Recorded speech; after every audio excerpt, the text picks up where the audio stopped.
Bonjour à tous, alors voici une vidéo pour corriger l'activité 1 du prochain chapitre.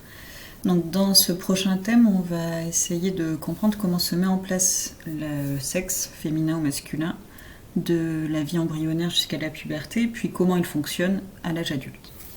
Donc dans cette première activité, on vous montrait dans des documents à quoi ressemblaient donc les organes génitaux d'une fille, alors ici d'une petite fille à la naissance et d'un petit garçon. Ce que vous devez retenir, c'est que dans les deux cas, il y a ce qu'on appelle des gonades. Alors les gonades, ce sont des organes qui produisent des gamètes, c'est-à-dire des cellules sexuelles, des cellules reproductrices. Chez les filles, les gonades, ce sont les ovaires, et à l'intérieur des ovaires, il y a des cellules qui permettent la reproduction, qui s'appellent des ovules. Chez les garçons, les gonades, ce sont les testicules, et à l'intérieur des testicules, il y a des cellules reproductrices qui s'appellent les spermatozoïdes. Ensuite, le reste de l'appareil reproducteur, ce sont des conduits. Ces conduits, ce sont, chez les filles, ce qu'on appelle les trompes, ici et ici, puis l'utérus, puis le vagin. Ces conduits, ils servent à faire progresser les spermatozoïdes lors d'un rapport sexuel, qui passent dans le vagin, dans l'utérus et qui arrivent dans les trompes, et qui rejoignent un ovule qui serait sorti de l'ovaire lors d'une ovulation, lorsque les filles deviennent pubères, que la puberté est passée et qu'elles passent à l'âge adulte. On y reviendra. En tout cas, les organes sexuels féminins, ce sont des gonades des ovaires et des conduits génitaux qui s'appellent des trompes, l'utérus et le vagin. Chez les garçons, donc, les gonades sont les testicules et les conduits, ce sont autour des testicules un canal qui s'appelle l'épididyme, puis le canal déférent ici, qui passe par les vésicules séminales et la prostate, et puis l'urètre. Là, ces conduits-là servent à éjecter les spermatozoïdes hors du corps. La question qu'on se pose, c'est donc comment à la naissance le sexe est déterminé, c'est-à-dire comment on est fille ou garçon, biologiquement. Alors, il faut que vous sachiez que de 0 à 7 semaines de grossesse, on dit que le sexe est indifférencié. Ça veut dire que si on fait une échographie d'un embryon de 0 à 6 semaines de grossesse, le médecin il ne pourra pas dire si c'est une fille ou un garçon parce que les deux auront les mêmes apparences sexuelles. Donc on dit que c'est indifférencié. Voilà à quoi ressemblent donc des organes génitaux à la 6e semaine de grossesse, que ce soit un garçon ou une fille. Et donc si on vous le propose en schéma, l'appareil reproducteur indifférencié, il ressemble à ça. Il y a des ébauches, des appareils urinaires, ébauche ça veut dire un début, des ébauches des conduits reproducteurs, et surtout ce qui nous intéresse, c'est des gonades, qui pour l'instant ne sont ni des testicules ni des ovaires à ce stade de la grossesse, mais sont appelées des gonades indifférenciées. Donc de 0 à 7 semaines de grossesse, l'appareil reproducteur est indifférencié et les gonades le sont aussi. Donc ni des ovaires ni des testicules. La question qu'on se pose, c'est donc, à partir de la 7e semaine de grossesse, qu'est-ce qui détermine le fait que les gonades indifférenciées deviennent soit des testicules, soit des ovaires? Alors, vous avez un premier document que vous connaissez, c'est un karyotype. Voilà le karyotype d'une cellule féminine. Alors ça peut être n'importe quelle cellule du corps. Ce qu'on retient, c'est qu'il y a des paires de chromosomes, qu'il y a 23 paires de chromosomes, et que la dernière paire de chromosomes, c'est la paire XX. Donc quand on est une fille, une femme, toutes nos cellules contiennent des paires de chromosomes, et la dernière paire de chromosomes, la paire de chromosomes sexuels, c'est XX.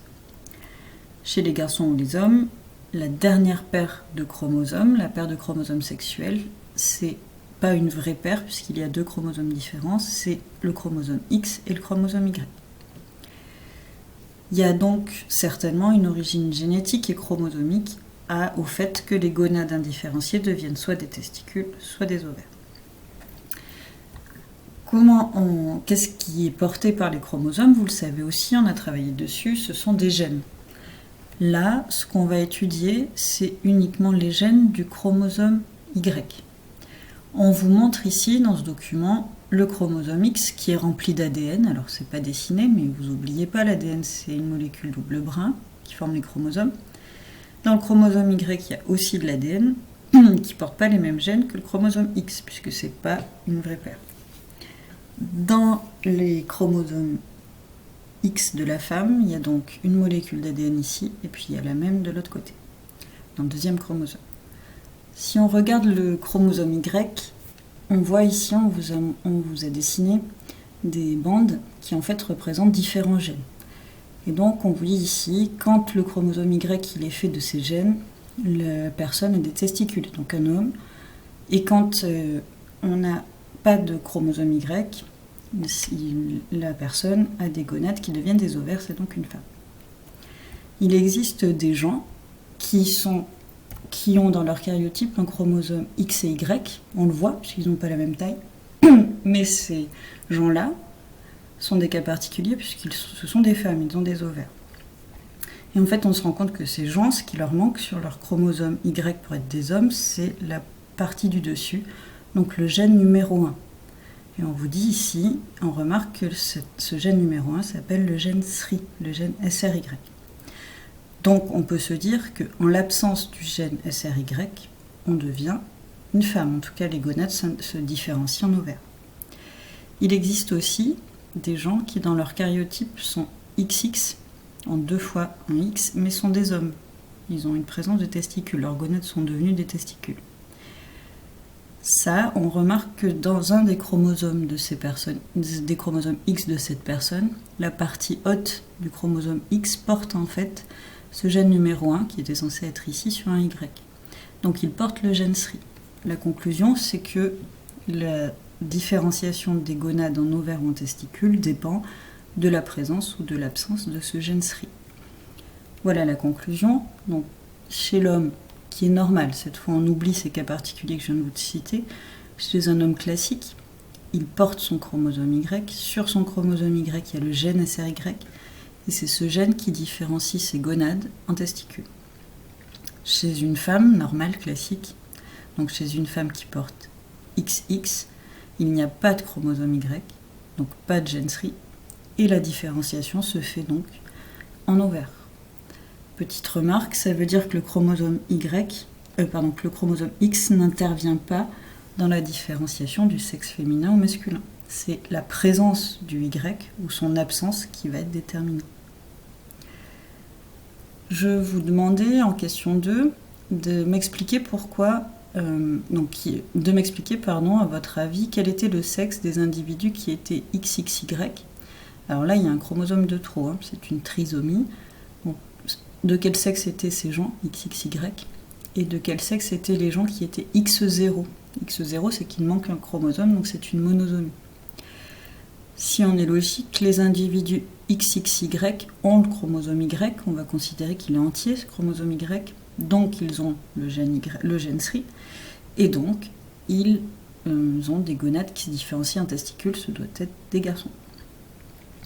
Les individus X0, ceux qui ont un seul X, n'ont pas d'Y, donc pas de gène SRY, donc les gonades doivent devenir des ovaires et ils sont donc féminins. Petite remarque sur la puberté. Donc la puberté, je vais vous demander une définition à partir de ces documents. La puberté, c'est la période de la vie à partir de laquelle les gonades, donc les ovaires des filles et les testicules des garçons, deviennent fonctionnelles. Ça veut dire qu'elles commencent à fonctionner et leur rôle c'est de produire des gamètes, c'est-à-dire soit des spermatozoïdes pour les garçons, soit des ovules pour les filles. Donc la puberté, c'est la période de la vie à partir de laquelle les gonades deviennent fonctionnelles et produisent ces cellules reproductrices. Autrement dit, c'est la période de la vie à partir de laquelle on peut avoir une descendance, on peut se reproduire. Cette puberté, chez les filles, elle se déclenche par une hormone qui va être fabriquée en grande quantité qui s'appelle les œstrogènes. Et chez les hommes, cette puberté, elle est déclenchée par une autre hormone qui s'appelle la testostérone. C'est accompagné de différents changements morphologiques, les seins chez les filles par exemple, des poils pubiens, une croissance, etc. Chez les garçons aussi, évidemment, des changements morphologiques qui sont cités ici. La puberté, c'est aussi un moment de la vie pendant lequel on prend conscience de ce qu'on appelle son identité sexuée, c'est-à-dire qu'on se sent soit femme, soit homme. En conclusion, donc, ce que vous devez retenir, c'est que quand on est embryon, c'est-à-dire de 0 à 7 semaines de grossesse, on ne peut pas dire si une maman qui est enceinte attend une fille ou un garçon, puisque l'appareil reproducteur est indifférencié. Il se différencie ensuite par ses gonades, qui deviennent soit des ovaires, soit des testicules, en fonction de la présence ou de l'absence d'un gène qui s'appelle le gène SRY et qui est porté normalement par le chromosome Y. Vous devez aussi retenir qu'il existe des cas particuliers, des gens qui sont XXY, X0, et qui sont soit garçons, soit filles, et savoir expliquer pourquoi. Et enfin, vous devez être capable de dire ce qu'est la puberté, comment elle se déclenche. Voilà, bonne journée à tous et à bientôt.